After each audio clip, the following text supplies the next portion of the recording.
What's going on, guys? This is Demian from the Lookout and I am here fast as lightning with all set 3 leaders.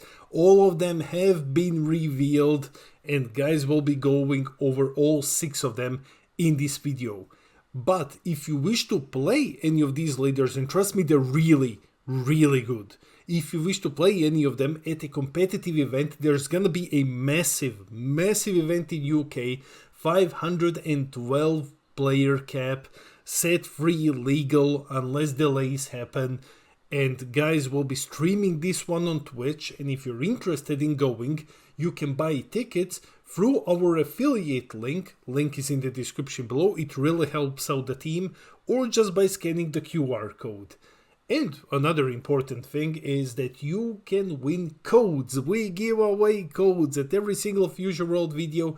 We give away 2 codes to 1 lucky winner. All you got to do is be a subscriber, leave a comment and like the video. And then at the end of the next Fusion World video, I'm gonna be showing you the lucky winner.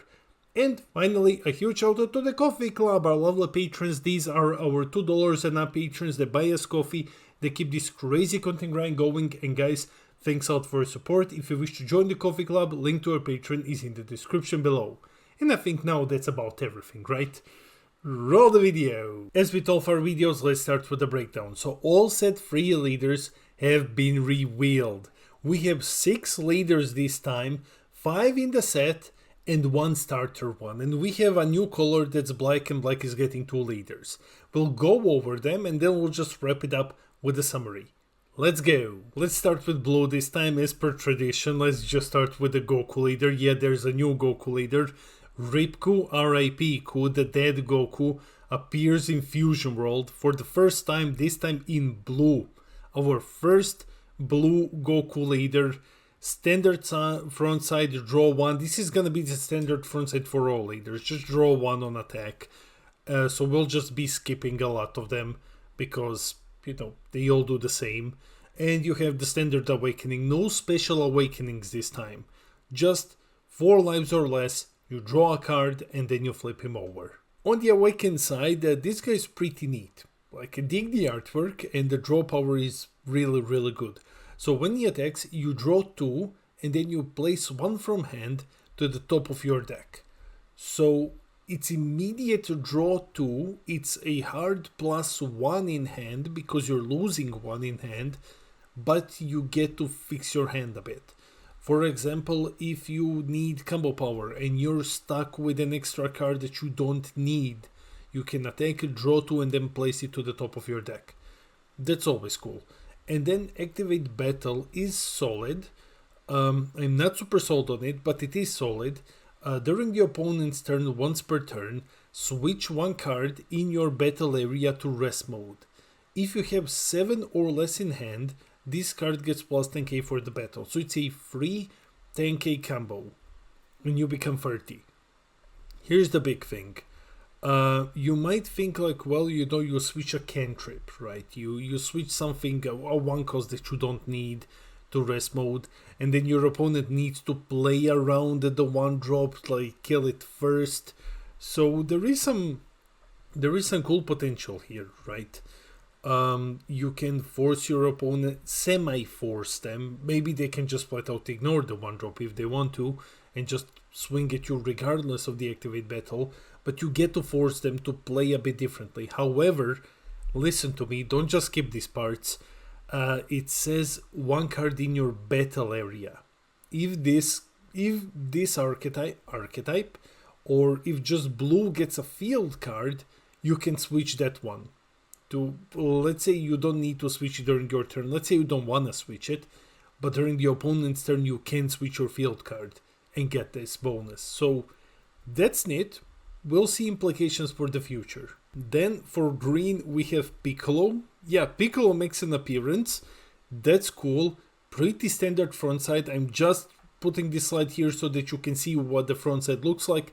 Let's jump into the awakened side. On the awakened side, this one is interesting. So he's 20k, he draws 1 when he attacks, and he has the following auto. Once per turn, when this card's attack deals damage, if you have 8 or more energy, switch it to active mode.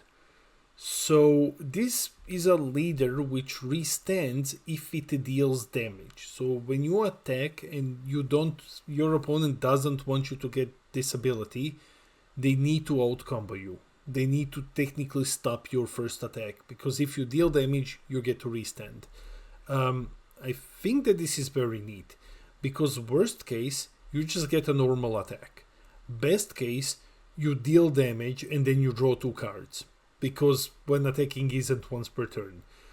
I feel like it's a lot weaker than other green leaders. I feel like it's a lot weaker than Cell, for example, or Androids. So maybe even Broly. So the thing is, green wants to ramp. Green wants to ramp and get benefits for ramping. I'm not sure that this is enough of a benefit. However, we've literally seen almost no cards. Maybe there's gonna be something that's going to buff this direction for Piccolo. We need to see. There's definitely gonna be a special beam cannon card. Definitely. So we'll see. Maybe he just has some insane effect.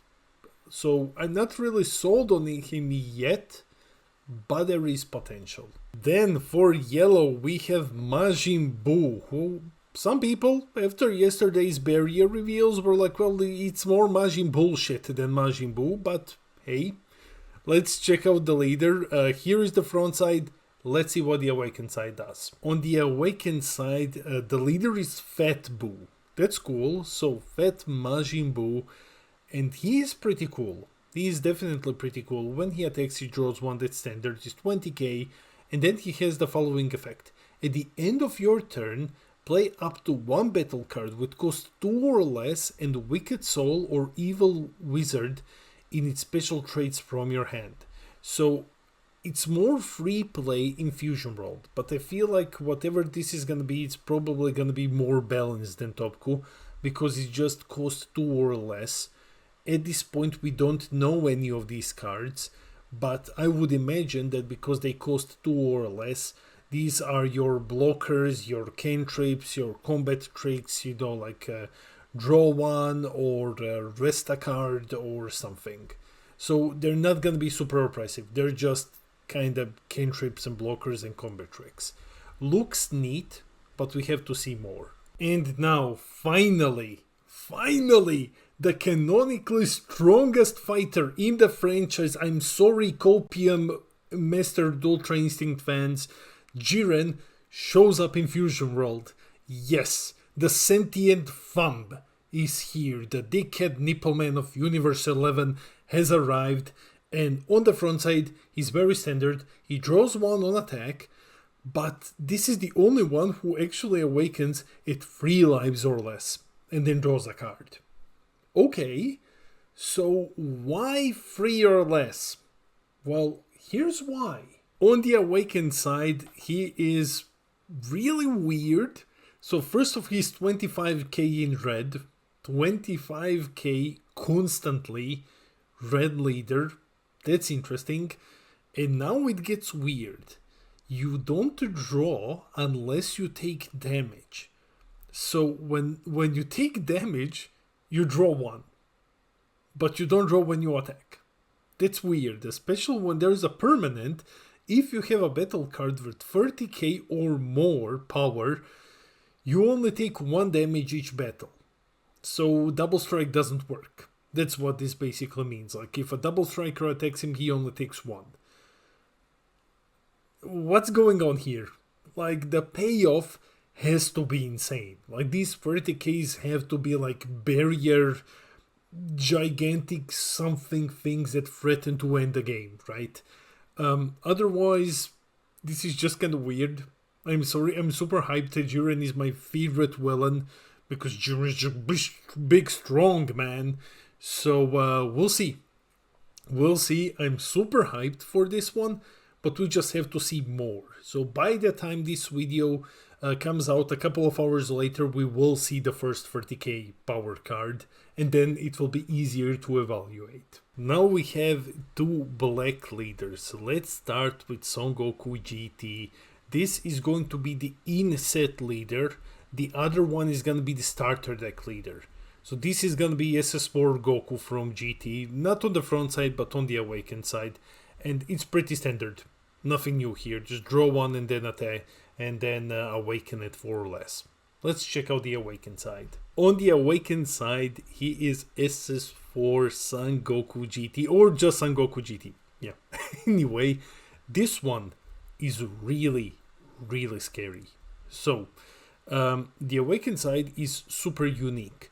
You still draw when you attack, but he has the ability activate main once per turn, pay 1 any color, but that can just basically be black. Choose up to one of your battle cards, and it gets plus 10k until the end of your opponent's next turn. That's cool. If you've removed an energy marker for this skill, it gets plus 15k instead. So, pay 1, buff a card by 10k or by 15k if you have used your energy marker. Now you might be thinking, why the hell would I keep my energy marker for this effect? Because that's the gimmick here. You will be spamming new energy markers and using them to boost your effects. The reason why this is terrifying is we don't have like a limit on them, and we don't know these cards which can create energy markers. So it might just turn out that there are no good payoffs, but you just keep spamming energy markers and you effectively ramp, and then you just play big stuff. It's always possible that it's gonna be that, or it's possible that it's just gonna be cards with such insane effects that you don't wish to ramp, that you're just like, okay, I'm fine paying this, I'm fine losing my ramp, and I will just do something insane. I'm pretty sure, I'm 99.9% sure that they won't be able to create an energy marker if you already have one. I'm 99% sure that's how it's gonna work. But it's still gonna be ramp. It's still effectively gonna be ramp. We'll see. The starter deck leader is Bardock. So this is the second black leader. You can only get this one in the starter deck. So standard, draw one on attack, awaken it 4 less. Let's check out the awakened side. Now guys, this is finally an archetype focused leader. Thank God, finally we have something that resembles an archetype in this game. First off, this one is gonna be insane. Trust me. You can go back to this video at some point later and say like, hey look, he was correct. This one is gonna be absolutely insane. When attacking, draw one, standard, and he gets plus 5k for the battle. So it's 25k by default when he attacks. And then activate battle during your turn and once per turn for free. You look at the top card of your deck and you use one Bardock Screw card from the top of your deck in a combo. And if it's not a Bardock Screw, you put it back to the top or the bottom. So basically what he says is you attack, activate battle, you become 25. Activate battle, reveal the top card of your deck. If it's a Bardock Screw card, you can combo with it. So you can go anywhere from 25k up to 35k for free before you even start comboing cards from hand. This guy is basically Vegeta, but for free without the 7 cards or less in hand limit. Like this leader is gonna be insane. Before we end the video, let's quickly jump into the summary. Set 3 leaders look very, very promising. Black is about to go crazy next set. Black is phenomenal. I have been warning some people that Black is gonna be like what happened with Goku is gonna be the same thing that happens with Black, and we're starting to see this. I'm super hyped for Jiren. Despite all other leaders, I'm gonna be playing Jiren. Like that's the one thing that's gonna get me back to playing the game on the digital client. That's Jiren. That's my guy. So anyway, I am severely disappointed with the lack of archetypes again. I'm severely disappointed with this. I don't believe that Fusion World can develop as anything more than a tempo game unless we really start seeing archetypes and archetype locked things. So far we're just seeing Bardock, who has Bardock screwed, right? And then Piccolo is generic, Goku appears to be generic, Majin Buu is just kinda, he has some things, but it's still not an archetype. So I'm disappointed with the lack of archetypes, but I hope that this changes going forward. The spoiler season has begun, get hyped. That's it for the video. Let me know in the comments below, which leader are you hyped for? I am hyped for several ones. I'm most hyped for Jiren. I'm very hyped for both black leaders, both Goku and Bardock. I can't wait to play with them, and I can't wait to cast some awesome games with them. So let me know, which leaders are you hyped for? Are there any leaders that you're very disappointed with? Let me know in the comments. I read all of your comments. I try to respond to everything. I love our little community. And huge congratulations to the winner of the last video's giveaway. Congrats, you won 2 digital pack codes. Reach out to me either through Facebook on the lookout or through Discord. My tag is in the description below. And everyone else, please share the video. It helps out other players. Hit those like and subscribe buttons help us get to 6k subs when I'm gonna give away a box of codes. This has been Demian from the lookout, and I'll see all of you in the next video.